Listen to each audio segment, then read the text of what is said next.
Hi friends, ಎಲ್ಲರೂ ನಮಸ್ಕಾರ. ನೀವು ನೋಡ್ತಾ ಇದ್ದೀರಾ ಮಹಾಚಿತ್ರ ಯೂಟ್ಯೂಬ್ ಚಾನಲ್.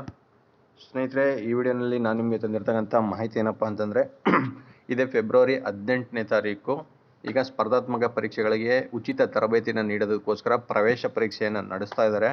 ಅಂದರೆ UPSC ಇರ್ಬೋದು, KAS ಅಥವಾ ಗ್ರೂಪ್ C, ಬ್ಯಾಂಕಿಂಗು ಅಥವಾ RRB ಈ ಥರ ಎಕ್ಸಾಮ್ಗಳಿಗೆ, ಯಾವುದೇ ಎಕ್ಸಾಮ್ಗಳಿಗೆ ಕೂಡ ಉಚಿತ ತರಬೇತಿಯನ್ನು ನೀಡೋದಕ್ಕೋಸ್ಕರ ಪ್ರವೇಶ ಪರೀಕ್ಷೆಯನ್ನು ನಡೆಸ್ತಾ ಇದ್ದಾರೆ. ಸೊ ಇದು ಕರ್ನಾಟಕ ಪರೀಕ್ಷಾ ಪ್ರಾಧಿಕಾರದಿಂದ ನಡೀತಾ ಇರ್ತಕ್ಕಂಥದ್ದು. ಈಗ KA ಕರ್ನಾಟಕ ಪರೀಕ್ಷಾ ಪ್ರಾಧಿಕಾರ ಅಲ್ಲಿ ಆ ಪರೀಕ್ಷೆಗೆ ವಸ್ತ್ರ ಸಂಹಿತೆ ಅಂತ ಒಂದು ಪ್ರಕಟಣೆಯನ್ನು ಹೊರಡಿಸಿದೆ ಸ್ನೇಹಿತರೆ. ಅಂದರೆ ಪುರುಷ ಅಭ್ಯರ್ಥಿಗಳು ಮತ್ತು ಮಹಿಳಾ ಅಭ್ಯರ್ಥಿಗಳು ಹಾಗೆ ಆ ಪರೀಕ್ಷೆ ಸೆಂಟರ್ಗೆ ಯಾವ ವಸ್ತುಗಳನ್ನು ನಿರ್ಬಂಧಿಸಿದ್ದಾರೆ. ಸೊ ಇದ್ರ ಬಗ್ಗೆ ಒಂದು ಪ್ರಕಟಣೆಯನ್ನು ಹೊರಡಿಸಿದ್ದಾರೆ. ಈ ಡೀಟೇಲ್ಸ್ನ ನಾನು ಈ ವಿಡಿಯೋನಲ್ಲಿ ನಿಮಗೆ ಕೊಡ್ತಾ ಇದ್ದೀನಿ. ನೀವು ಮಾಡಬೇಕಾದ್ರೆ ಇಷ್ಟೇ, ವಿಡಿಯೋ ಸ್ಕಿಪ್ ಮಾಡ್ದೇನೆ ಪೂರ್ತಿಯಾಗಿ ನೋಡಿ. ಹಾಗೆ ಈ ಪರೀಕ್ಷೆ ಯಾರ್ಯಾರೆಲ್ಲ ಅಟೆಂಡ್ ಆಗ್ತಾ ಇದ್ದೀರಾ ಅವರಂತೂ ಕಂಪಲ್ಸರಿ ಇದನ್ನು ನೋಡಲೇಬೇಕು. ಯಾಕೆಂದರೆ ವಸ್ತ್ರ ಸಂಹಿತೆ ಅಂತ ಇದೊಂದು ಸ್ಟ್ರಿಕ್ಟ್ ಆ್ಯಕ್ಷನ್ನ ಇದು ಮಾಡಿರ್ತಕ್ಕಂಥದ್ದು.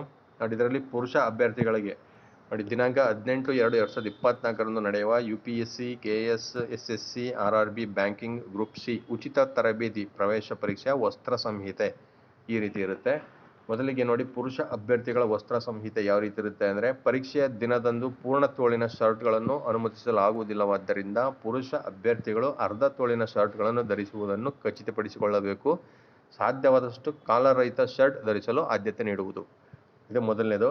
ಪ್ಯಾಂಟ್ ಮತ್ತು ಸರಳ ಪ್ಯಾಂಟ್ ಅಂದರೆ ಜೇಬುಗಳು ಇಲ್ಲದಿರುವ ಅಥವಾ ಕಮ್ಮಿ ಜೇಬುಗಳಿರುವ ಪ್ಯಾಂಟು ಪುರುಷ ಅಭ್ಯರ್ಥಿಗಳಿಗೆ ಆದ್ಯತೆಯ ಡ್ರೆಸ್ ಕೋಡ್ ಆಗಿದೆ. ಕುರ್ತಾ ಮತ್ತು ಪೈಜಾಮವನ್ನು ಜೀನ್ಸ್ ಪ್ಯಾಂಟ್ ಅನುಮತಿಸುವುದಿಲ್ಲ. ಪುರುಷ ಅಭ್ಯರ್ಥಿಗಳು ಧರಿಸುವ ಬಟ್ಟೆಗಳು ಹಗುರವಾಗಿರಬೇಕು. ಅಂದರೆ ಜಿಪ್ ಪ್ಯಾಕೆಟ್ಗಳು, ದೊಡ್ಡ ಬಟನ್ಗಳು ಮತ್ತು ವಿಸ್ತಾರವಾದ ಕಸೂತಿ ಇರುವ ಬಟ್ಟೆಗಳು ಇರಬಾರದು. ಹಾಗೆ ಪರೀಕ್ಷಾ ಹಾಲ್ ಒಳಗೆ ಶೂಗಳನ್ನು ಕಟ್ಟುನಿಟ್ಟಾಗಿ ನಿಷೇಧಿಸಲಾಗಿದೆ. ಅಂದರೆ ಸ್ಲಿಪ್ಪರ್ನ ಹಾಕೊಂಡು ಹೋಗ್ಬೇಕು ಸ್ನೇಹಿತರೆ. ಅಭ್ಯರ್ಥಿಗಳು ಸ್ಯಾಂಡಲ್ ಅಥವಾ ತೆಳುವಾದ ಅಡಿಭಾಗ ಇರುವ ಚಪ್ಪಲಿಗಳನ್ನು ಧರಿಸುವುದು ಸೂಕ್ತ. ಹಾಗೆ ಅಭ್ಯರ್ಥಿಗಳು ಕುತ್ತಿಗೆ ಸುತ್ತ ಯಾವುದೇ ಲೋಹದ ಆಭರಣಗಳನ್ನು ಧರಿಸುವುದು ಅಥವಾ ಕಿವಿಯೋಲೆಗಳು, ಉಂಗುರಗಳು ಮತ್ತು ಕಡಗಗಳನ್ನು ಧರಿಸುವುದನ್ನು ನಿಷೇಧಿಸಲಾಗಿದೆ. ಇದಿಷ್ಟು ಪುರುಷ ಅಭ್ಯರ್ಥಿಗಳಿಗೆ ಸ್ನೇಹಿತರೆ. ಹಾಗೆ ಮಹಿಳಾ ಅಭ್ಯರ್ಥಿಗಳಿಗೂ ಕೂಡ ನೋಡಿ ಕೊಟ್ಟಿದ್ದಾರೆ ಇಲ್ಲಿ. ಮಹಿಳಾ ಅಭ್ಯರ್ಥಿಗಳು ವಿಸ್ತಾರವಾದ ಕಸೂತಿ, ಹೂಗಳು, ಬ್ರೂಚ್ಗಳು ಅಥವಾ ಬಟನ್ಗಳು ಹೊಂದಿರುವ ಬಟ್ಟೆಗಳನ್ನು ಧರಿಸುವುದು ನಿಷೇಧಿಸಲಾಗಿದೆ.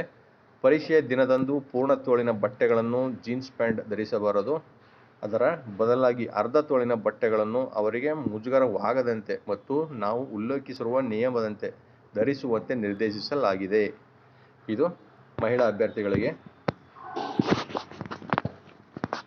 ಹಾಗೆ ಎತ್ತರವಾದ ಹಿಮ್ಮಡಿ ಶೂಗಳನ್ನು ಅಥವಾ ಚಪ್ಪಲಿಗಳನ್ನು ಮತ್ತು ದಪ್ಪವಾದ ಅಡಿಭಾಗ ಹೊಂದಿರುವ ಶೂಗಳನ್ನಾಗಲಿ ಅಥವಾ ಚಪ್ಪಲಿಗಳನ್ನಾಗಲಿ ಧರಿಸಬಾರದು.